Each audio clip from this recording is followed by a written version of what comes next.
পুরাতন মালদার শাহাপুর অঞ্চলের রায়পুর এলাকায় ঘটল চাঞ্চল্যকর ঘটনা। প্রাইভেট টিউশন পড়ে বাড়ি ফেরার সময় এক যুবকের হাতে ছুরিকাহত হল 10ম শ্রেণীর এক স্কুল ছাত্রী।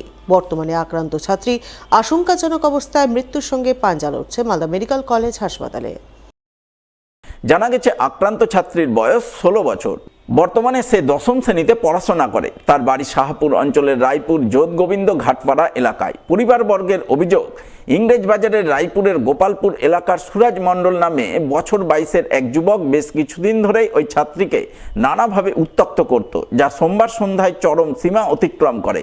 ওই ছাত্রী প্রাইভেট টিউশন পড়ে বাড়ি ফেরার সময় বাড়ির কাছাকাছি রাস্তায় সুরাজ তার পথ আটকানোর চেষ্টা করে, কিন্তু সেই চেষ্টা উপেক্ষা করে ওই ছাত্রী বাড়ির পথে এগিয়ে যায়। আর ঠিক তখনই সুরাজ ধারালো চাকু নিয়ে তার গলায় আঘাত করে বলে অভিযোগ। আর আঘাত করার পরেই সে চম্পট দেয়। এদিকে এই ঘটনার পরপরই স্থানীয়রা ছুটে গিয়ে ওই ছাত্রীকে গুরুতর আহত রক্তাক্ত অবস্থায় উদ্ধার করে মালদা মেডিকেল কলেজ হাসপাতালে ভর্তি করেন। পরে পরিবারবর্গ গোটা ঘটনা জানিয়ে মালদা থানায় লিখিত অভিযোগ দায়ের করেন এবং পলাতক অভিযুক্ত যুবকের কঠোর শাস্তির দাবি জানান। প্রাইভেট থেকে 6টা নাগাদ পড়ে আসছিল, মাঝে মধ্যে ছেলেটা বিরক্ত করে, রাস্তাতে টোনটিং কাটে। কালকে যখন আসে এবার কি বলেছে বলা বলি করতে করতে ধস্তাধস্তি করতে করতেই বাড়িতে আসলো। আমরা যখন আসি এসে বলছে জেঠি সুরজ গলা কেটে চাকু দিয়ে মোবাইল নিয়ে চলে গেল। আচ্ছা, এই কথাটাই বলছে। জিজ্ঞাসা করলাম দুবার বলতে বলতে 3বার বেলা আর কোনো কথা বলতে পারে না। ওই রক্ত পড়ছে, অনেক রক্ত পড়ছে, কথা তো আর বলতে পারছে না, চেপে ধরে চাকুটা গলায় মেরেছে। তারপরে হসপিটাল নিয়ে ভর্তি আছে এখনো। রাস্তাঘাটে মেয়েদের এরকম হতে গেলে এখন নিরাপত্তা পুলিশকেই দিতে হবে। ঘটনাটা হয়েছিল ওই টিউশনি থেকে আসছিল বাড়ির দিকে আসতে গিয়ে তো রাস্তায় ওকে তো বিরক্ত করে, স্কুলে যায় তো বিরক্ত করতো ছেলেটা। তো যা হোক ওখানে পারেনি বলতে, তো তার মধ্যে ফের রাস্তায় ওই ধরে চাকু দিয়ে গলা কেটে দেয়। কেটে দিয়ে ছেলে পালিয়ে যায়। ব্যাস এইটুকুই জানা আছে। এখন মেডিকেল কলেজে ভর্তি আছে, তো এখনো সিরিয়াস অবস্থায় আছে, জীবনের সাথে লড়াই করছে। তো এর অতি কঠিন মানে শাস্তি চাই। মালদার কালিয়াচকের মজুমপুরে রাতের অন্ধকারে দুষ্কৃতির তাণ্ডব। এক গরিব অসহায় কৃষকের কলা বাগান এবং পেঁপে বাগানের সমস্ত গাছ কেটে নষ্ট করল দুষ্কৃতীরা। ঘটনাকে ঘিরে জোর চাঞ্চল্য ছড়ালো মজুমপুরের বালুগ্রামের পাটবার মাঠ এলাকায়। জানা গেছে ওই এলাকায় রয়েছে আব্দুল সাত্তার শেখ নামে এক কৃষকের 2 বিঘার মতো জমি। তিনি সেই জমিতেই কলা বাগান ও পেঁপে বাগান তৈরি করে জমির ফসল বিক্রি করে কোনো রকমের সংসার প্রতিপালন করতেন। কিন্তু রবিবার গভীর রাতে দুষ্কৃতীরা তার সেই বাগানেই তাণ্ডব চালায়। 2 বিঘা জমির সমস্ত পেঁপে গাছ এবং কলা গাছ কেটে নষ্ট করে ফেলে, যা সোমবার সকালে নজরে আসতেই জমি মালিক আব্দুল সাত্তার শেখের মাথায় হাত পড়ে। তাই তিনি গোটা ঘটনা জানিয়ে কালিয়াচক থানায় লিখিত অভিযোগ দায়ের করেন এবং ঘটনায় জড়িত দুষ্কৃতীদের শাস্তির দাবি জানান পুলিশের কাছে।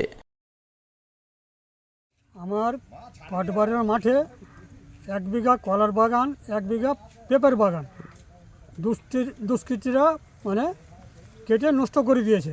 প্রায় 3 লক্ষ টাকার বছরে আমি ইনকাম পেতাম। আমি বাজারে সবজি বিক্রি করি, আবার জমির সবজি চাষ করে বিক্রি করি। আমার এমন কাজ করে দিয়েছে, আমি কিছুই সংসার চালাতে পারবো না। খারাপ করেছে মনে হচ্ছে। মাতিউরের দলপল, নুরুল, সুখুর ছেলেরা, তাদের আনোয়ার এরা করেছে। লিখিত অভিযোগ দায়ের করেছেন? করেছি। কোথায়? কালীচক থানায়। কি চাইছেন? আমি শাস্তি চাই ওদের। অন্যদিকে রাতের অন্ধকারে চাষের জমিতে থাকা কুড়ে ঘরে কেউ বা কারা আগুন ধরিয়ে দেওয়ার ঘটনায় মঙ্গলবার 7 সকালে জোর চাঞ্চল্য তৈরি হয় মোথাবাড়ি থানার বাঙিটোলা অঞ্চলের চৌধুরীটোলা এলাকায়। জানা গেছে ওই এলাকাতেই রয়েছে বিজন মণ্ডল নামে এক ব্যক্তির চাষের জমি। জমিতে ছিল একটি কুড়ে ঘর, ঘরের পাশে মজুত রাখা ছিল প্রচুর সংখ্যক বাঁশ। এছাড়াও জমিতে লাগানো ছিল সিম ও কপি গাছ। সেই সমস্ত কিছু সোমবার রাতে কেউ বা কারা আগুন ধরিয়ে নষ্ট করে ফেলে। সব মিলিয়ে বেশ কয়েক হাজার টাকার ক্ষয়ক্ষতি হয়। ঘটনার খবর পেয়ে মোথাবাড়ি থানার পুলিশ ঘটনাস্থলে গিয়ে পুরো বিষয়টি খতিয়ে দেখে তদন্ত শুরু করে বলে জানা গেছে। কি হয়েছে, জমিটা আমার বাবার জমি আমরা নিয়ে নিয়েছি, কিনে নিয়েছি। আবার এই কিনে নেবার পরে আমার কাকু জানতে পেয়েছে, জমি রেজিস্ট্রি নিয়েছে। আবার ওরা এসেছিল, 10টা লোক নিয়ে এসেছিল আমাদের বাড়ি। ও এসে বলছে কি জমিটা আমাদেরকে ঘুরিয়ে দাও। আমরা বলেছি আমরা তো ঘুরিয়ে দেওয়ার জন্য লেইনি, তুমি যদি ও বলছে আমি আইনে যাবো, আমি বলছি আইনে টাকা জমা দিতে চেয়েছে ওরা, তো আমি বলছি টাকা আইনে দাও জমা, আমি যদি পাও তো আমরা দিয়ে দিব, আমরা এটাও বলেছি কি দিয়ে দিব ঘুরিয়ে, যদি আইনে যদি পেয়ে যাও তো আমরা দিয়ে দিব ঘুরিয়ে।